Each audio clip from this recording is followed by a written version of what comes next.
thewellnesscouch.com, streaming wellness into your lives. This is Up for a Chat with Cyndi O'Meara, Carren Smith, and Kim Morrison.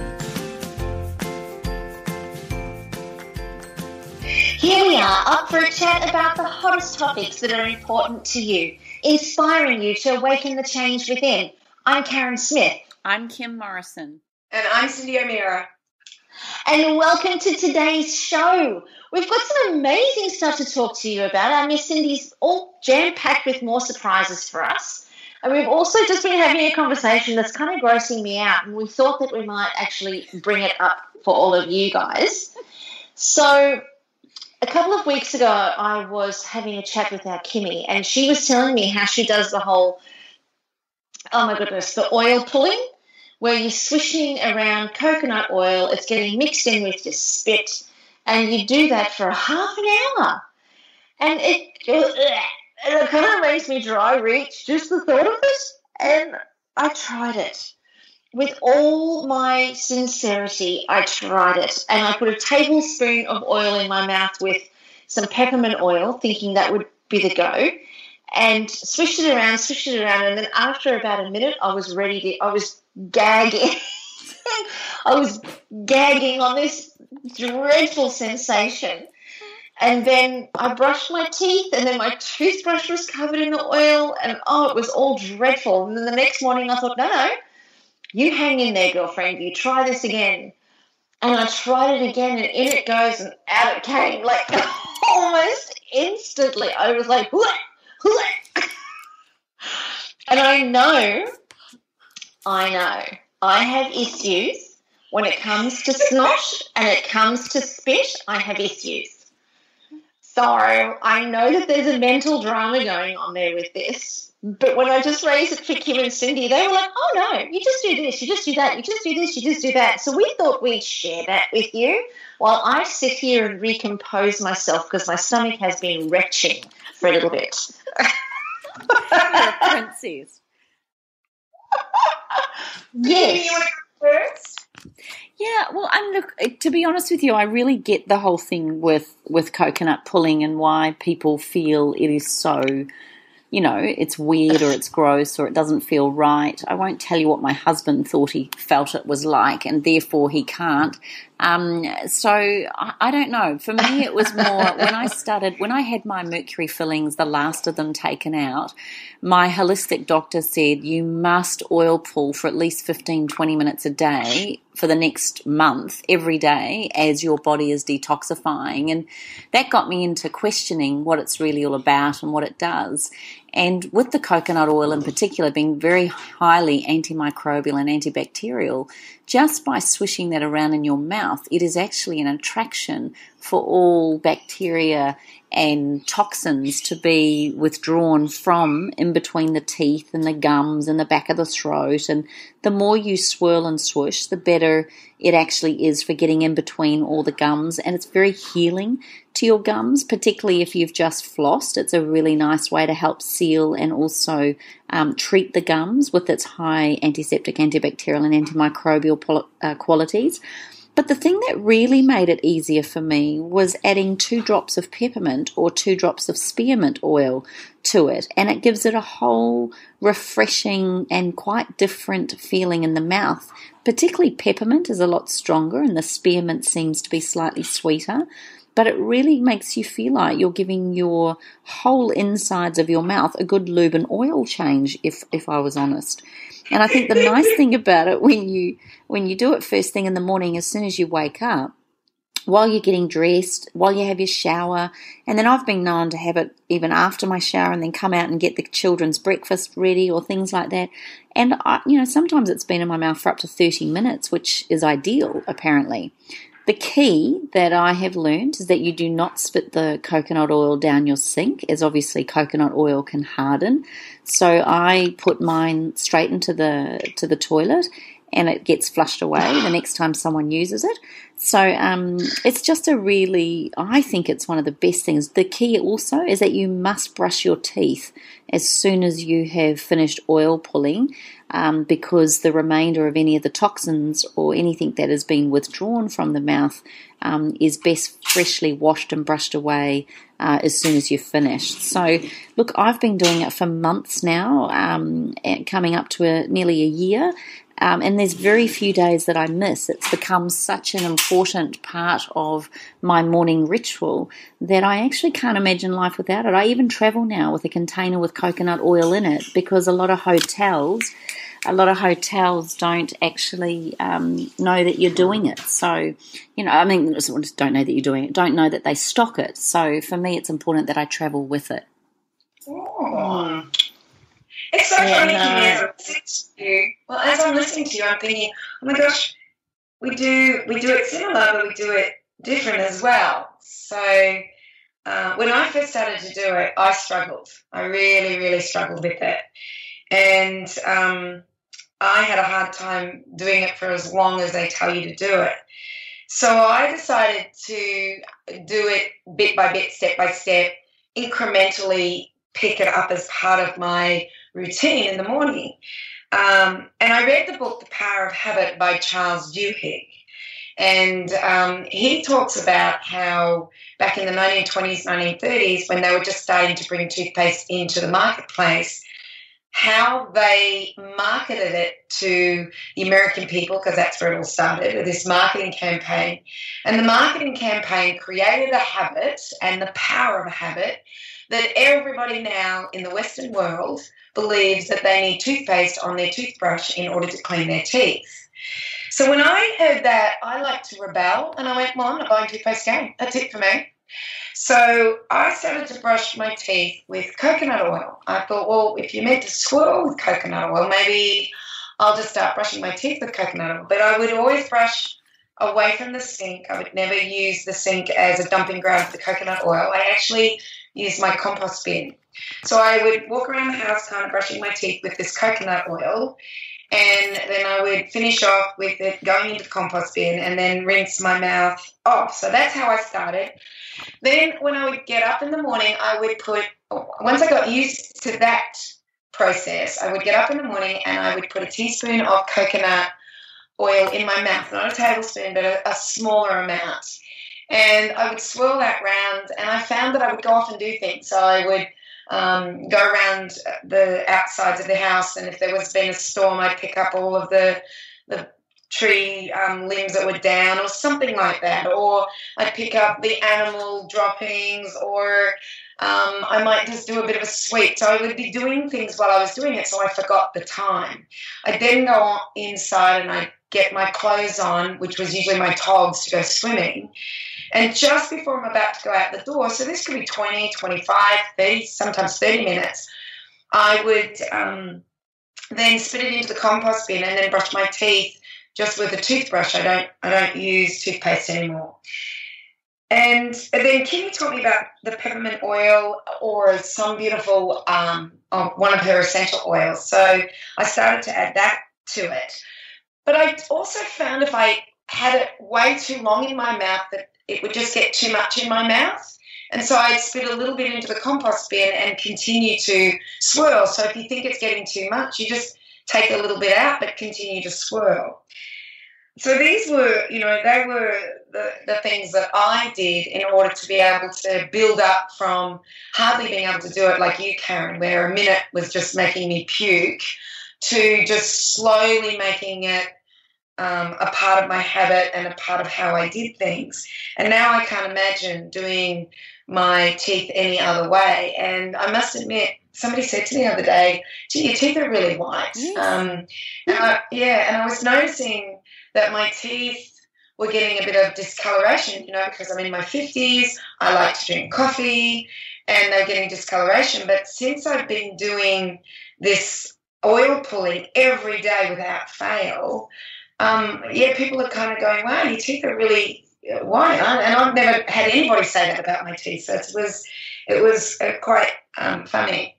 And the other thing is, always have a good quality coconut oil. Don't have one like a lot of coconut oil, if it has been refined, it may have not the properties that you want for coconut oil. So make sure you have good coconut oil, and I can really recommend a really good one. It's called Changing Habits. You know what's interesting is from a habits one. Well, the beautiful thing about oil pulling, if people are interested where it came from, is it's actually an ancient Ayurvedic ritual used for detoxing, and it's not just for getting rid of the bacteria in the mouth. It's actually why they call it pulling, is because it actually pulls a lot of the even parasites and any bacteria, and via the lymph system it is actually creating a wonderful healing process that goes on in the body. Most people find when they oil pull, if you're someone who has a lot of mucus congestion or a lot of sinus issues or things like that, particularly when you add peppermint or spearmint oil to it, you start to find that those sorts of conditions can start alleviating. And here's the biggie for those of you that do have your mercury fillings withdrawn. You really must be oil pulling. It is absolutely critical in the process of the healing of that. And make sure when you do get your mercury fillings out that you do go to a dentist that has the proper extractor fans, and they're quite holistic in the way that they do it. It's actually quite a process when you go to people that really care about the mercury removal of fillings. So be aware of that. But the other thing that's really interesting is that because of the saliva and what happens with your saliva combined with the oil, it actually acts like a wonderful lubricant that is a binder, and that's what the parasites and bacteria will actually adhere to. It also strengthens your teeth. So if you've had wisdom teeth removed, or you've had to have any form of dental health or anything at all like that, it is absolutely brilliant for that.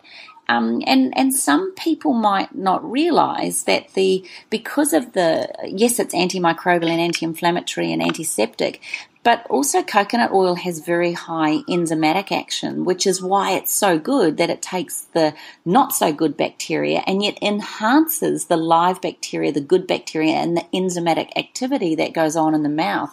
I mean, when you start really investigating, just Google coconut pulling or oil pulling, and you'll see there is so much information in there about the way and the reasons why they've done it for so long. I guess another thing to remember is that you don't gargle with the oil. You don't actually put it down into the back of the throat. It's not designed for gargling because of all the toxic material that's gathering in your mouth. Some people like to say to use it as a time to practice breathing through your nose. And I've found the real challenge when I'm pulling and I'm in the shower and I've washed my hair. Yeah, you don't realize how much you breathe through your mouth when you are washing your hair and all the water is running over your head. Oh my gosh, that was a challenge. So it's really, really good to practice the art of breath and breathing when you're doing this through the nose. And if any of you do yoga or Pilates or any of those sorts of Tai Chi, Qigong, any of those where you practice the art of breath, you practice it very well using the diaphragmatic thing by breathing just through the nose. So it's more than just cleaning the teeth. Most people don't even need to clean their teeth afterwards, by the way. That was another thing that my dentist told me, that because of the oil pulling, like you said, Cyndi, it's actually getting all the toxins out. There's no need to brush. That's just through habit, brushing our teeth.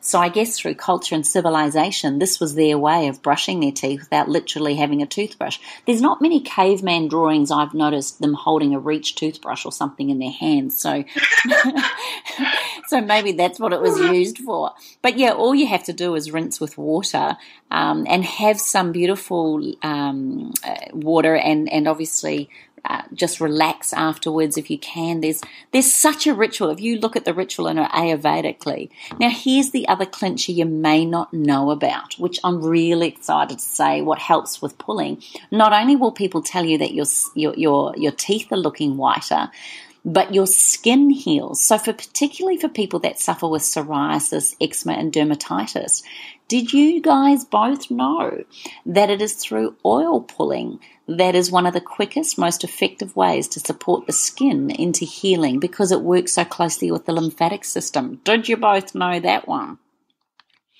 That's amazing. Well, actually, Kimmy, having you said that, they're doing a microbiome summit at the moment, worldwide, 33 experts talking on it. And one of the experts just a couple of days ago was a dentist, and he was talking about the whole oil pulling and the importance of the bugs in the mouth, and that by using the toothpaste and using the those, what are those drinks people gargle with them, mouthwashes.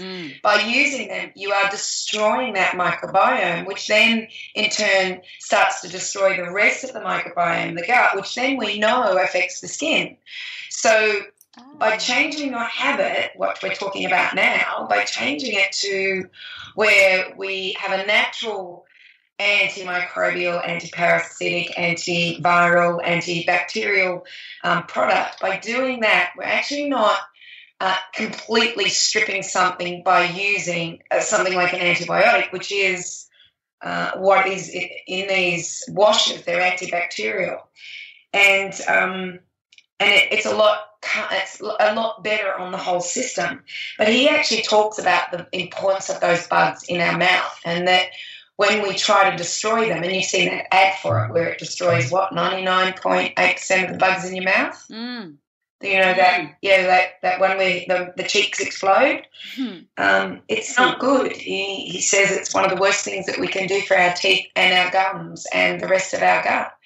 So by doing what you're talking about and doing the coconut pulling, we're actually helping the gums and the teeth as well as the gut, and then now you've just mentioned the skin. So it's wonderful. And when you look at what's in toothpaste and when you look at the ingredients that are in our mouthwashes, they're colours and they're artificial sweeteners, and there's what's one of the ones in toothpaste, Kimmy? Is it sodium lauryl sulfate to make it foam? Yep, definitely that. And there's tryptophan, there's all sorts of things in toothpaste. It's actually, and then let's talk about the animal testing that goes on with most big brand toothpastes. So, there's a lot of reasons why not to. I use one called Earth, which is actually almost a brown-green looking toothpaste, which freaks most people out. But I love it. I absolutely love it. And by the way, if you can't handle coconut oil, then it did used to be done with sesame oil. Have you heard of that, Cyndi? Do you know what any other oils would be good to use? Yeah, I think black sesame, and I've heard people do it with olive, and so you can do it with other oils. But I tried it with olive when I didn't have any coconut oil left in the pantry. I'm sorry, I much prefer the coconut. But then I've created my own habit, so people have created a habit by doing mouthwashes and toothpastes and, all of that stuff. I just created a habit where I love coconut oil. But, yeah, you can use other oils, and maybe in the winter when the oils are a bit hard, you may want to use those oils. But I've created this habit and I absolutely love it. Actually, what was really funny, Kimmy, I was talking to your neighbour, and his wife has just had a huge operation for a skin cancer on her face, and she's been through quite a lot. They've taken out a lot, and thank goodness she's got a plastic surgeon working on her, and she's doing really well. But we were also talking about this microbiome summit that's going on, and we were talking about the importance of skin bugs as well. Now, I think Carren Smith at this point has probably fainted, but she's going to faint even more. I'm just sitting very quietly in the background. Yeah. We have talked about this often, but the soap on the skin and the destruction of the bacteria on the skin is also something that they're talking about in this summit. And it's another habit. We think we've got to lather up and use soap on all of our skin, and we know Carren's routine, don't we? I love it. I'm a clean bean. Yeah, you're a clean bean. But and it's funny, can you tell me, Cyndi? Sorry, 10 years. Sorry, Dave. I was just asking you what was the there's a whole symbiotic relationship between the bacteria on our skin and how that relates. And when we're lathering creams and lotions and putting all sorts of cleansers and lathering soaps, and you are constantly disrupting the pH level, but you're also really upsetting that bacterial culture that sits on the surface of the skin. They reckon we are over cleaning everything at the moment, our bodies especially. And when you think about how many products and cleaning products and then personal care products that we're using, one of the courses that I'm doing at the moment, an environmental toxins course, they reckon that is very closely linked, just as much as diet, to things like autoimmune disease, just because we're over cleaning ourselves with, and it makes sense really what you're just saying about the microbiome. If we're upsetting the microbiome on, is it called the microbiome on the outside of the skin as well, like on the skin? Yeah. The microbiome is the collective amounts of bacteria that lay within the orifices, surfaces, places where there's a barrier between the inside and the outside world, and that could be the skin or the gut. So the microbiome is the collective bacteria flora that we have, that we live symbiotically with, as long as it's not in dysbiosis, as long as it's doing healthy and it's doing well. It's when it becomes in dysbiosis, which is like dis-ease, it's dysbiosis. It then creates problems, and that can be skin, ears, mouth, vaginally, gut. All of that can then create problems. And if there is a dysbiosis in the vaginal bacteria, you will get thrush. If there's a dysbiosis in the gut bacteria, you'll get diarrhea or constipation or bloating or severe pain. And if it's in the ears, you might get itchy ears or ear infections. And if it's on the skin, you might have problems with, number one, burning of the skin for only a small amount of time out. It could also, because that protects us from the sun, it could also be skin cancers. So they're actually looking at this amazing microbiome that we have, and it's linked to us wiping it out with antibiotics, antibacterials, all of those, by wiping it out and what the ramifications are to our health. And the Microbiome Summit that is playing at the moment is, I think it's 7 days, and there's just heaps and heaps and heaps. So it's 33 experts worth listening to. You may have to buy it by the time they listen to us, because it will be. I've ordered it online for $99 or $97, and you get all of those speakers, all the transcribes of it. It just means that I get to listen to it at a time when I, either in the car or when I'm on my own or in my own time. And, for $97 to listen to, how many did you say, 30 plus speakers? 33. That's 33 speakers. That's a university in itself.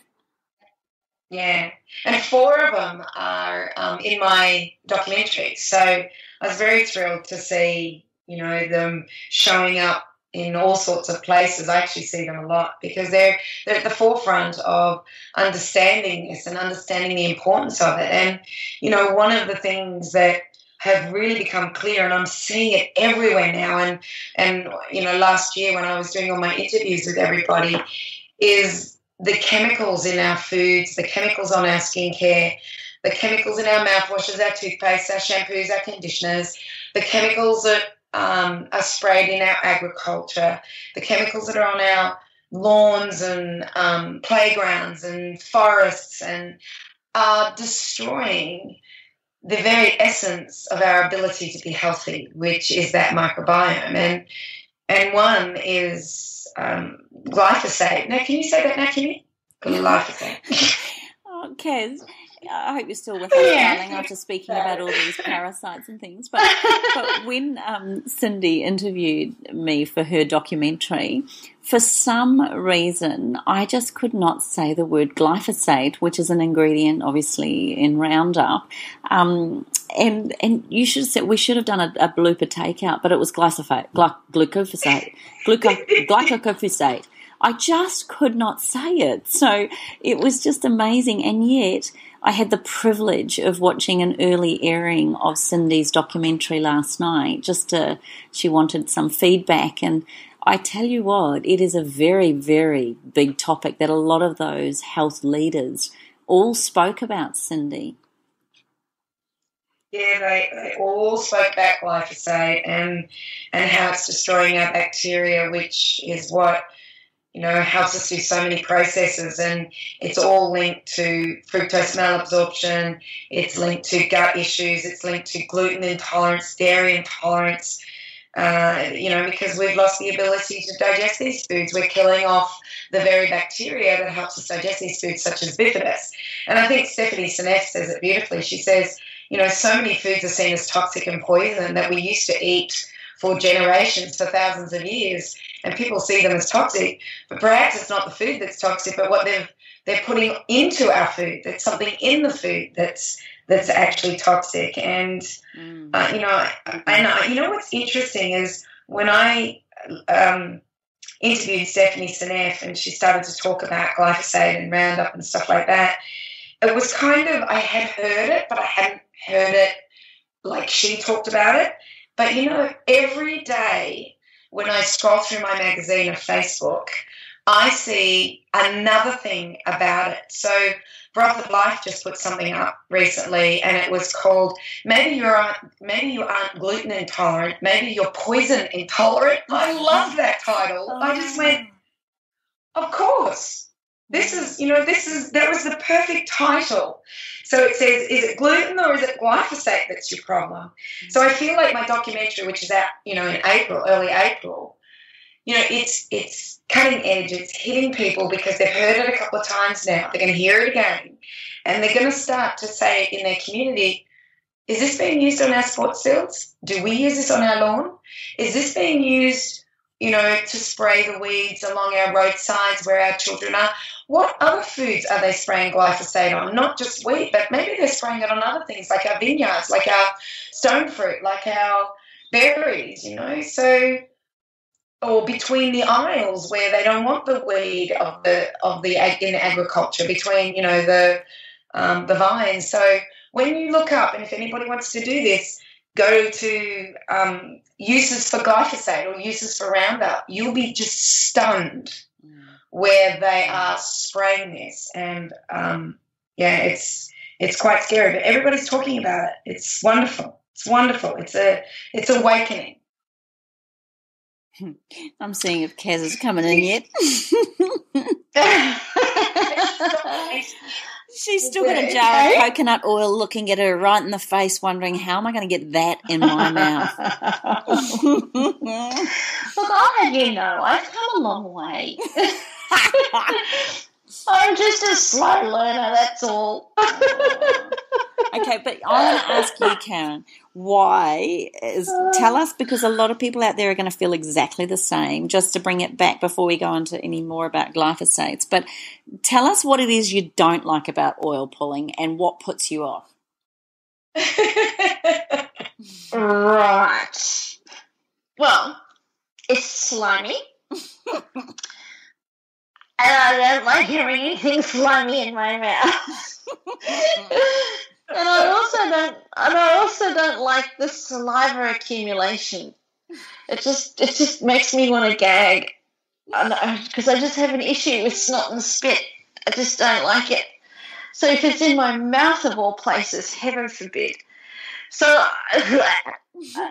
I'm listening to everything with such intent. And I'm so hopeful for tomorrow morning. I shall not give in. I shall keep trying. I definitely will. I'll keep trying. It's worth it. And the other thing, I think you get used to it too, don't you think, Cyndi? In fact, I've got to the point now where if I don't do it, I really miss it. I totally hear what you're saying about the slimy, and particularly when it's colder and you actually put it into your mouth solid, and then you've got to wait for the warmth of your mouth to kind of melt it, and even that feeling is really weird. But I get over that by getting into the shower, knowing that I can't spit it down the pipes. So now I at least have to be in there for a couple of minutes while I have my shower. And then by the time I hop out of the shower, you're actually used to it. And the saliva takes the sliminess away a bit, because it almost, you get enough saliva and balance in there that it's just like having a maybe even a non-sweetened mouthful of honey that you're swirling around in your mouth. That's really, with a bit of saliva and a bit of the thickness of honey, except without the sweetness. That's kind of what it feels like. So I think you can do it. You think I can? Yeah. Yeah, maybe just start with that toothbrush. Just do the toothbrush with it. And if you want to get the coconut oil off your toothbrush because it's grossing you out, just use a little bit of hot water and just rinse it in there. Like, have a cup of hot water right beside you and just rinse it in there. Then it's clean and you're ready to go again. And then do the teaspoon and add the peppermint oil like Kimmy said, and do a little bit at a time, and then, I don't know, and do other things, Carren. Do it. Get my mind off it. I started with the toothpaste. I replaced the toothpaste with the natural one, an Ayurvedic one, and I dip my toothbrush into salt brine, and then I put the natural toothpaste on, and then I put the peppermint oil on. So it's a 3-step process in the morning, and Matt thinks I'm absolutely crazy, but it's fabulous. It's the best, and my teeth are whiter, and my breath is fresher for so much longer than if I use toothpaste. So now, if I'm traveling and and I haven't taken my salt water and my toothpaste and my peppermint, and I've just got the old, McLean's toothpaste or Colgate toothpaste in the bag, I use it and I think, oh, good grief, that was just horrendous. So now, actually, I never travel without my little combo, and that's pretty fabulous. Yeah, I'm really loving it, and I've started putting. I've got a beautiful all natural body wash, and I've started putting peppermint oil into the body wash, and oh my goodness, it's lovely. Like, it's just creates like a lovely little tingle through, like, on my skin. It's just gorgeous. I'm loving it. And I've just made up another one last night, actually, because I ran out. I made up another one with wild orange. I'm looking forward to that one because I love the smell of wild orange in a steamy shower. Yeah, I think that's just Christmas. Aww. Yeah. So I'm getting there. I'm definitely getting there, and I'm definitely aware, and I'm definitely conscious of it. It's just there's some things that are giant leaps for people like me. I think it's what's good about this is that we're all different, and everybody will be able to relate to one of us. And the fact that you're doing it, Carren, will give people hope that are like you. And I'm very serious, because we need to start changing this. I think, we have disregarded the importance of what we throw down our sink, our social conscience, our environmental conscience. Thank goodness for people like you, Kaz, because it gives people like you hope. But you know what? I actually think we need to have more social consciousness. I also think we need more environmental consciousness, and I think these conversations help people with ways to do this. And what we're throwing down our sinks, what we're throwing, when we shower, when we brush our teeth, when we gargle something, when we take medications, when we pee, there are so many ways that we are affecting our environment, and we're not thinking about what's happening to it and where it's ending up. And one of the books that I've been reading has really pushed this home to me, and it's so funny because I'm in the middle of doing my 60 acres, and I'm cleaning it up, and everybody who comes to me, they all say, oh, we'll just cut and poison. I said, what are you going to poison with? And they go, Roundup. And I go, but I'm at the top of the hill. My water goes to the next property, which then goes to the next property that ends up in the Obi River, which then goes to the Mary River and out to the ocean. Why would I do that? Why would I poison my land and then poison everything after me? Because I'm at the top of the range, I'm at the top of the hill. This is where the water sources are. And even my people that are called eco goat people or eco this people, they are just, it's the safest thing to use. So I'm in this dilemma. I won't use the poison, but I'm in this dilemma of, okay, I'm at the top of the water table here, at the water point here. What am I going to do? Am I going to protect my riparian rights? Am I going to protect my water so that the cattle can't get into it, or the goats or the pigs or the chickens, whatever I choose to use?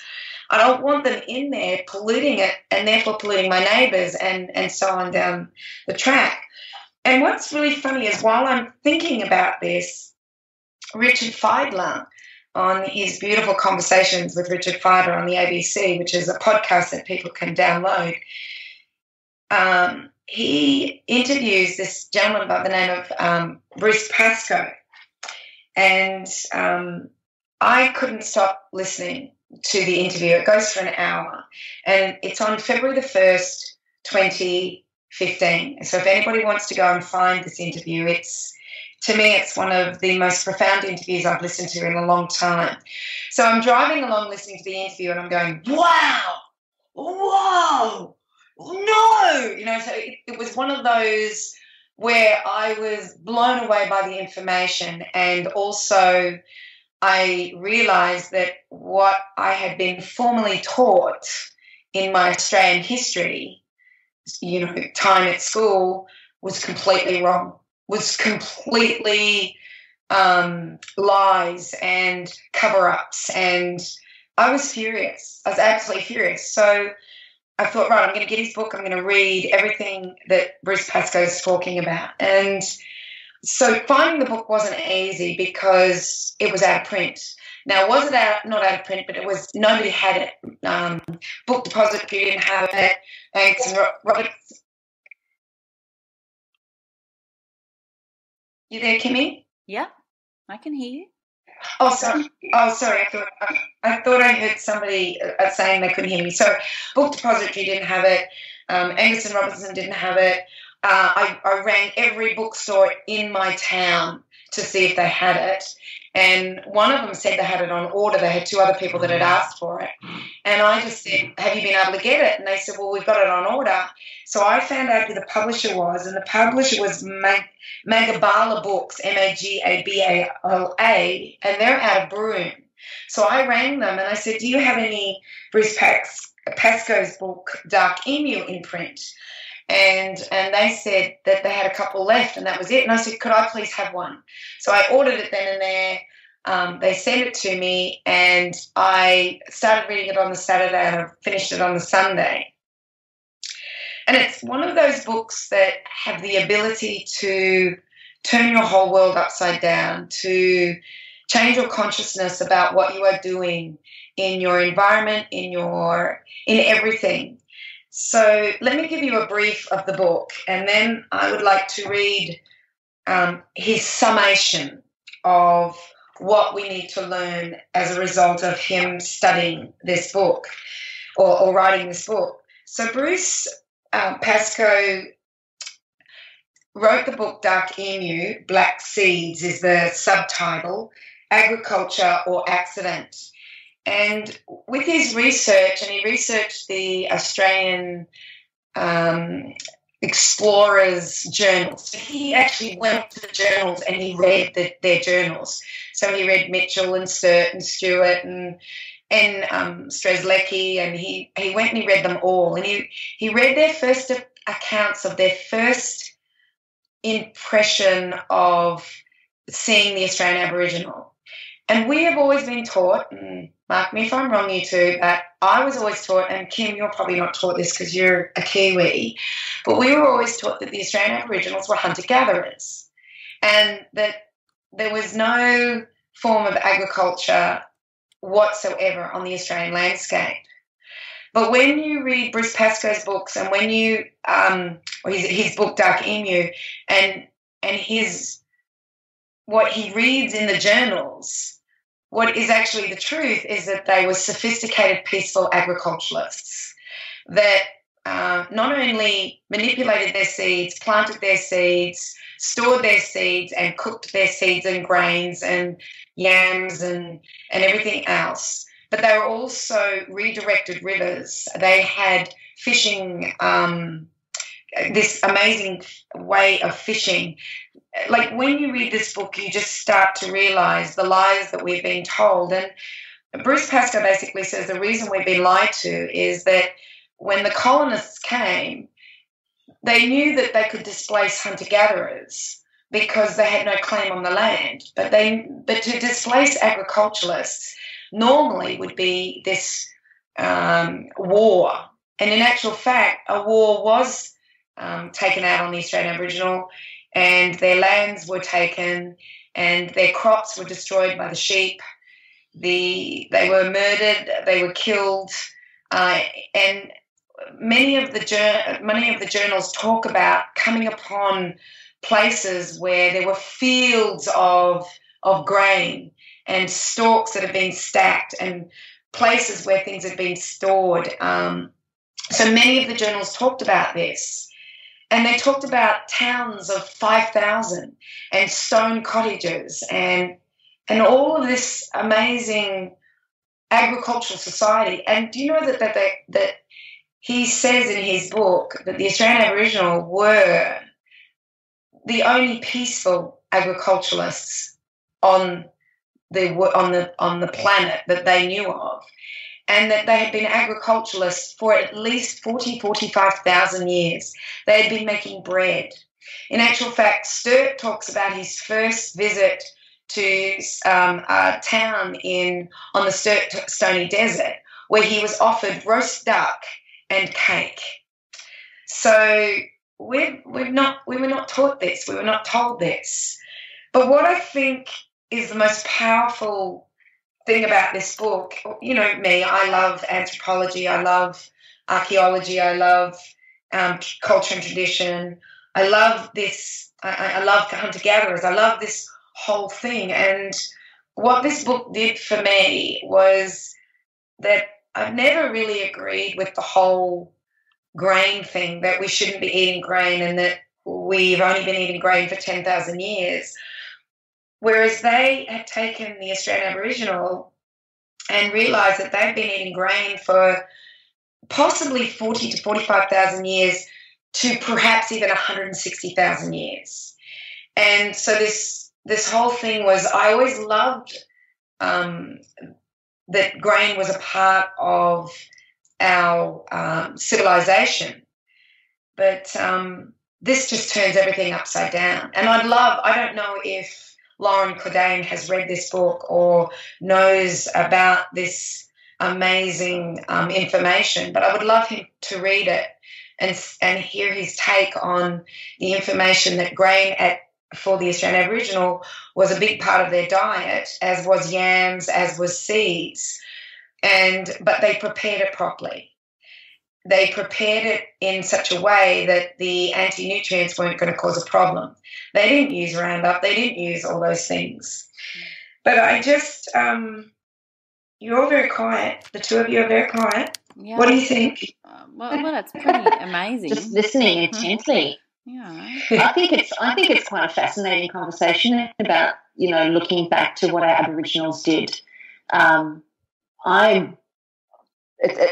South African, so it really is fascinating to me in terms of where I come from. I grew up in South Africa until I was 7 and then came out here. And when I look at the blacks in South Africa, their diet was corn. And it's interesting because as you're talking about it, Cyndi, I'm thinking back to that. My dad wrote the most amazing book about the contrast between the black and the white, and it was through a time of apartheid. And it was at that point that the whites infiltrated the blacks into such an extent that they gave them corn because corn was cheap. They could grow a lot of it.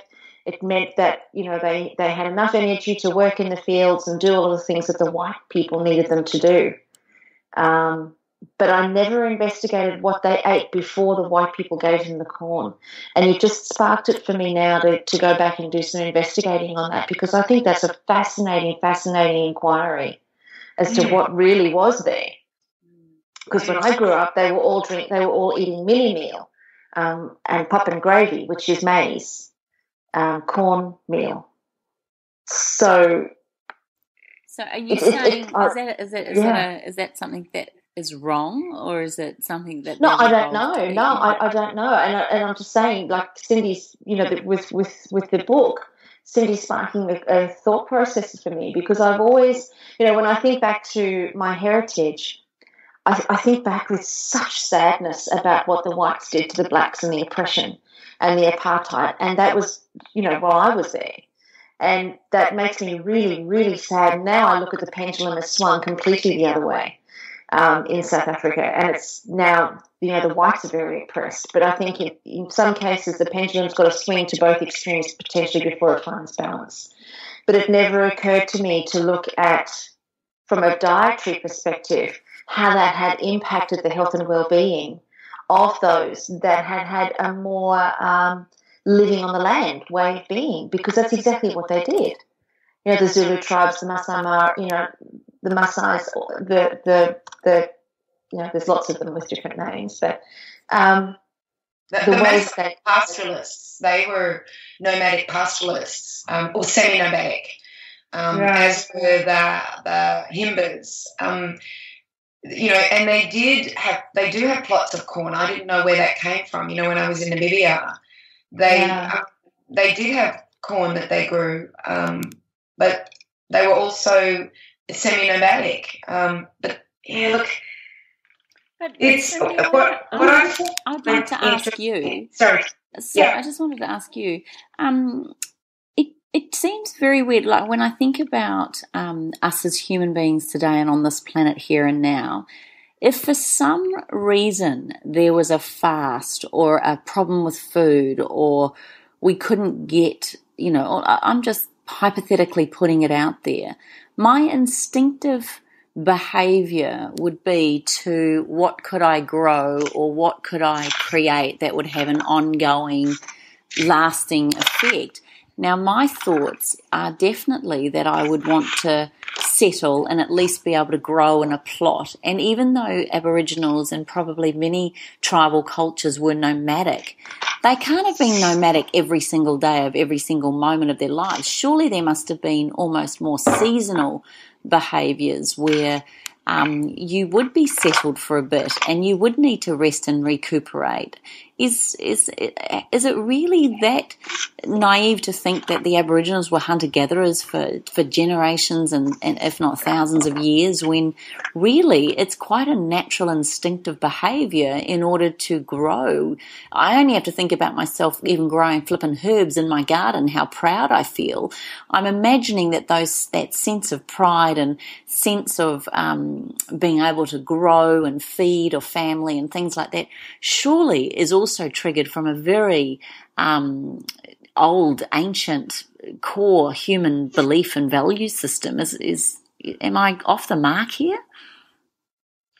No, I don't think so. But what happened in Europe is that when agriculturalists started, war started, because people wanted lands. They didn't know how to stop people thieving the food that they had. So there were wars that started. They wanted more land to produce more food or grain in order to, feed or have power. That was what happened in agriculture. The difference between the Europeans and what we now understand about the Australian Aboriginal was that they could walk away from their land, but because they had social and environmental consciousness, and they had a love for all humanity that was on the continent, they could walk away from their land and know that no one would steal their food. When they fished, they knew the right ones to take so that the people that were down the river stream a little bit could have their take as well. They didn't take it all. They were like Bruce Pascoe talks about, they were one of the only agriculturalists that lived a peaceful life and could walk away from their crops as they grew, go get food elsewhere. They could store their food in places that no one else would take. And Bruce Pascoe says if only our forefathers could have come and learnt how they did this, it would have been far better for the world than what we did in absolutely decimating what they had. And I think that this is why I brought this book up, is that we were talking about toothpaste and we were talking about, I know this sounds like a far cry, but we were talking about toothpaste and we were talking about what we're putting down our sinks. We're not thinking socially and environmentally anymore. We're just throwing it down. We think it's going to go into sewage, but where does the sewage go? It ends up on our land. It ends up in our waterways. And I think if more and more people start to become socially and environmentally conscious about their fellow man and about the land beside them, then perhaps we will see this peace in agriculture, and we will start using our native grains. You know, they had wild barley, they had banadu, they had a wild oat, they had yams, they had many species that were able to survive without the water that we need for our crops. You know, many of our monocultures are absolutely thirsty crops, and a lot of the water rights are being bought up by multinational companies because they know the farmers are relying on the water. So then the farmer has to buy the water through the water rights, and I go, come on, we've got to stop this craziness, and we can't stop it on a global level. We can't even stop it on a community level. But what we can do is we can stop it on an individual level. We can actually start to consider what we're throwing down our drains and our sinks. We can actually consider what we're putting on our gardens and how we choose to use electricity and how we maybe choose to do solar. And that brings me full circle back to my 60 acres. Do I do what the traditional American and traditional Englishmen do, or is there something that somebody can help me with to create a 60-acre pocket of food that is of this land, not bought in? Do you know what I mean? I think it's amazing. And I love when we have these conversations. More importantly, these conversations aren't just about three girls having a chat. It's when either of you go rabbit holey on this, on either of your preferred or certainly much experienced topics, the thing that you've always triggered whenever you go down this path, Cyndi, is not necessarily what we can do on a global level, and where a lot of us think, oh, well, it's only me, it doesn't make a difference, or what does it matter if I use this plastic bag or this toothpaste or this buy my herbs here or buy from the supermarket as opposed to the local farmers markets. I think what happens is when we really start tapping into, when we really start listening to the real core of what you're talking about here, and that is on our everyday choices, being mindful around what it is that we're doing and being mindful of, is there a greater choice I could make here, or is there something that would suit my planet better? I just know that just something as simple as oil pulling, which I know is where this conversation started, is actually a very ancient Ayurvedic ritual, which and I'm sure many cultures have used things like this. I mean, you can't tell me the Africans, Carren, went through with a build-up of plaque on their teeth that caused dental decay and the issue of having wisdom teeth withdrawn. Their bodies evolved over time, and they would have come up with certain herbs or things that they chewed on, or certain foods or vegetables or fruits. They used ash, charcoal, ash from the fires. This is where we start going, are we that removed from what we think is modern civilization when I start looking at the damage and the absolute travesty of major problems we're creating through raping and pillaging the land and the animals and everything? I just wonder if something as simple as oil pulling just makes you mindful around where you're going to buy your next product, be it your toothpaste, deodorant, be it your fresh fruit and vegetables, be it buying from a local organic farmer, being how you prepare it. I mean, you know, I've had people staying all weekend, and I went to the markets on Saturday and got our beautiful food and got our amazing products from the markets, and I ordered a beautiful big leg of lamb. Now, I'm not a lamb eater, but the lady that told me knew the farmer that had grown these animals, and it was apparently very well looked after, very well loved animal. And this morning with my brother, we put rosemary from my garden into the actual lamb. And I know this is sounding horrible probably to you, Kaz, but it was the ritual of standing there with my brother, putting garlic that we'd got from the locally organic markets into the ham, putting anchovies, which is a Jamie Oliver recipe. Get out my slow cooker. I've now put it into the big stainless steel slow cooker, and these guys will have this for dinner tonight after 8 hours of slow cooking.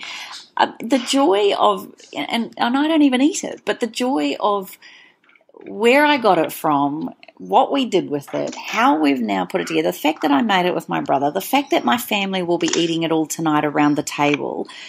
Just, I don't know, am I sounding weird, you know, kind of going along this path? But it's those kind of things that make you feel really mindful or present or aware of what the choices are that we make in order to feed and survive and look after ourselves. Yeah. And when you look at it, Kimmy, food is probably the single most important thing that makes the world revolve around. And I saw a beautiful quote. Casey sent it to me from New Zealand, actually, and it goes like this. And it's from a gentleman by the name of Aaron McLean.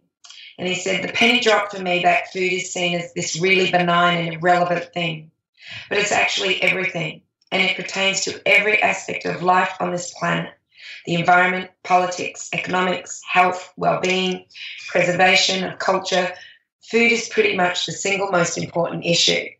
And when you become, and this is me speaking now, when you become conscious about the way your food is produced, where you're getting it from, and how you are then preparing it and then nourishing and nurturing your family, then I think that you have a huge part to play in the social and environmental consciousness that needs to begin in a very, very enormous way at this point. But I think it's just about, well, we can do this.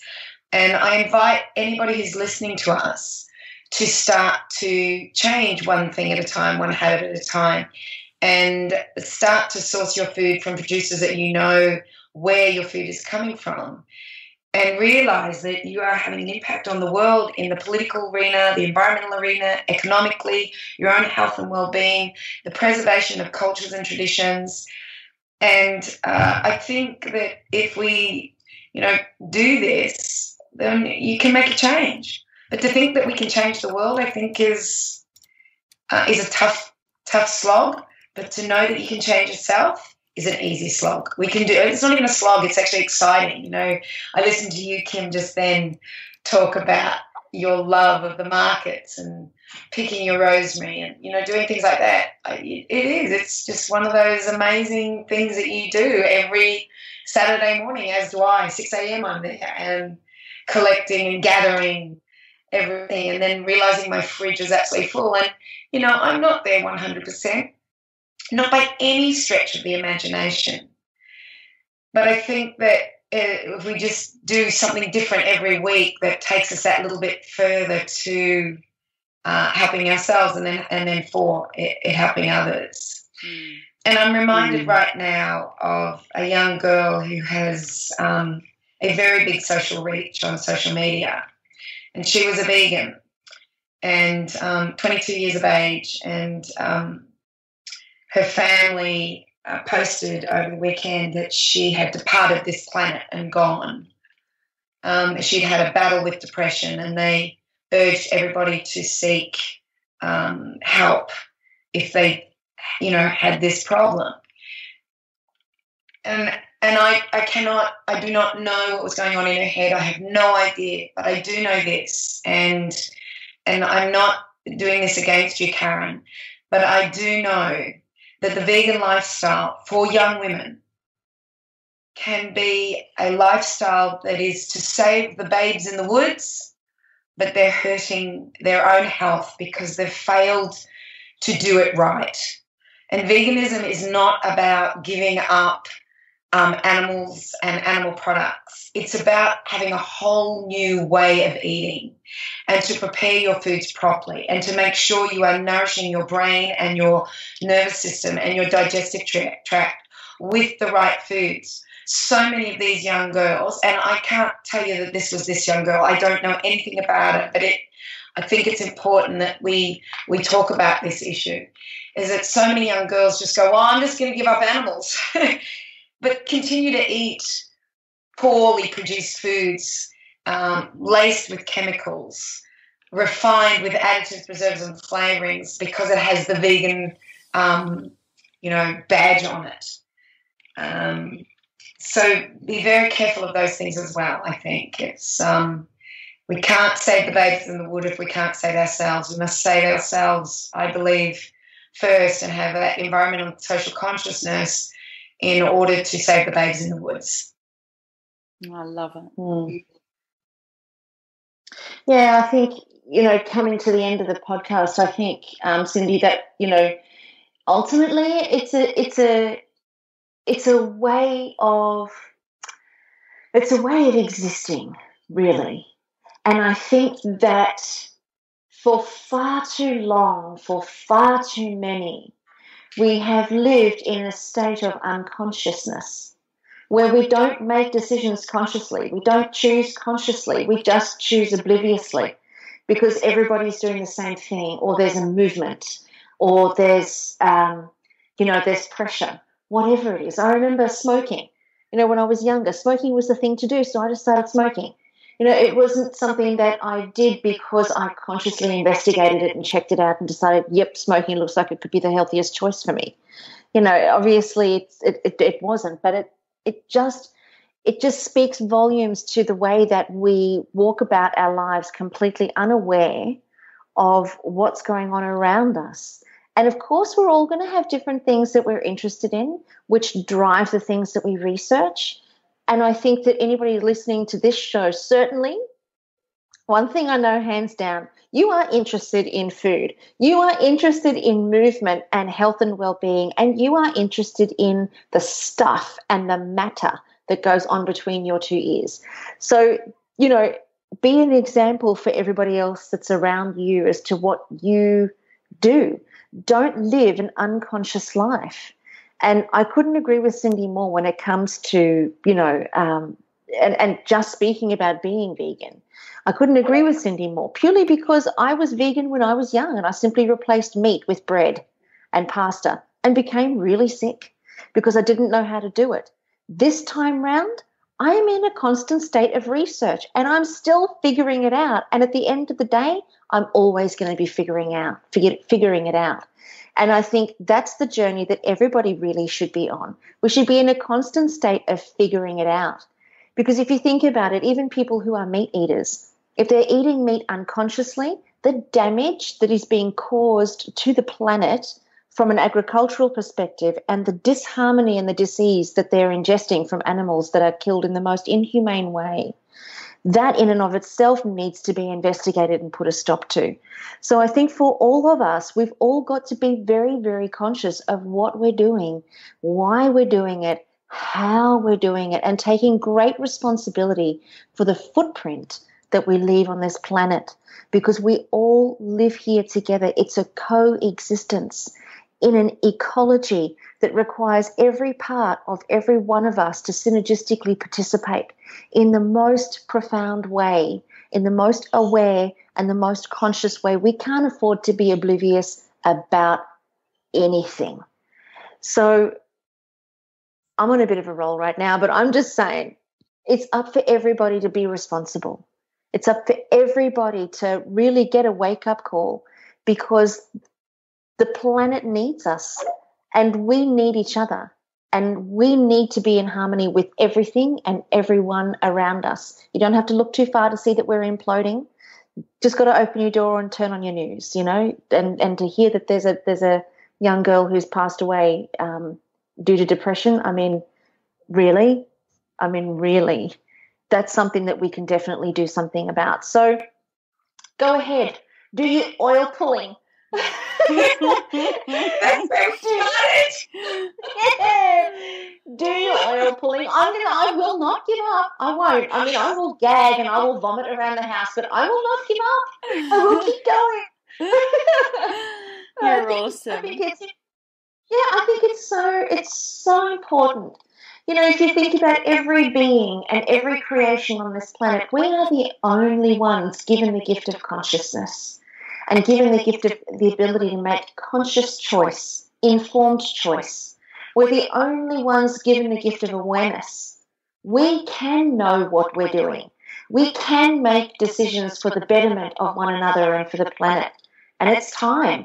We extract our digit from our one freckle and we start to take some major responsibility, and also look at the people around us and potentially start looking at how other people are taking responsibility as well, and maybe we can enlighten some others who, are still oblivious. Hopefully. We live in hope, hey? Yeah. There you go. It was amazing. There's up for a chat another week. You're incredible. I loved your summary. I mean, I was thinking for a while there, Kaz, that, my gosh, you haven't had a lot to say, really. And as we started this whole conversation because you said you can't handle oil pulling, and look where it went. But then your summary is so beautifully articulated and so beautifully rounded. And I think that's what I love about our conversations, gorgeous ones, is that it's never just about pulling with oil. It never is. It's never just about pulling, Kimmy, never. So on that note, you had to say that, didn't you? I had to finish it. What's happened to me? Okay, so you know what, Carren? Next week you have to tell us how you went. Yes. Okay, I will. Okay. I promise. Okay. Every day. Hey, I promise. Every day. In fact, everybody listening to this, the whole challenge for 7 days until next week's podcast is that you must oil pull. Now, they reckon the best time to do it is in the morning, I'm telling you, but it doesn't matter when you do it in the day. So, but they say that they feel the best time is morning. So I reckon we should all be up for it, and I reckon anyone should write their comment on the Facebook that they're going to become an OPer, an oil puller excellence within the next 7 days. Are we all up for it, Kaz? Well, let's call it the OPC, Oil Pulling Challenge. There we go. All right, there you go. I love it. The OPC. If you're in on the OPC, do it. I love it. And then you can all be my PIC, my partners in crime. Yeah! You're gorgeous. Oh, bless.